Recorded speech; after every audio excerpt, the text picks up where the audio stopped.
What's up, friends and followers? Nate with Lakeview Home Improvement. I am here in West Knoxville, standing on the lake. That's right, overlooking a beautiful view here of the main channel. And today I want to talk to you about the top 3 things that you should be considering during the payment process for your upcoming renovation project.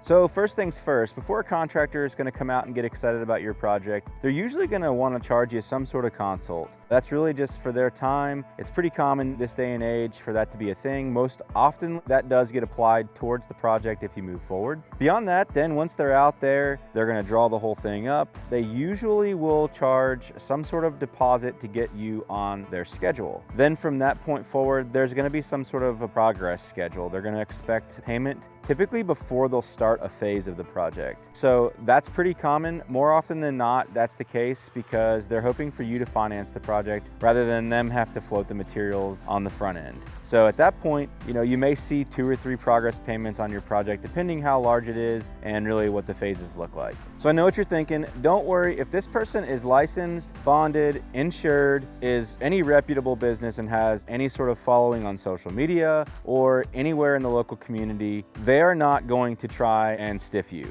That is a process that a lot of contractors have in place so that they keep track of their finances and they're actually able to stay in business. More often than not, it's the guy that's going to take money halfway through the project and is not stable enough to be able to show up and finish it. So the second thing I'd like to talk to you about in the payment process is how to transact money, especially large sums of money. We typically operate the same way a lot of contractors do. We prefer a paper trail of some sort so that there is very good record keeping, but more often than not, people will pay with cash or check, which are both viable resources. In the event that they're large sums, usually we want to have a certified check just to verify those funds immediately, only because we're covering our tail too. But I will say this, more often than not, when it's large sums, we prefer the ACH method. It's very simple for you and it's very simple for us. Sometimes there are some bank fees associated, but when we get to a progress payment, it's very simple for us to say, hey, we're ready for the next step, sign off on this,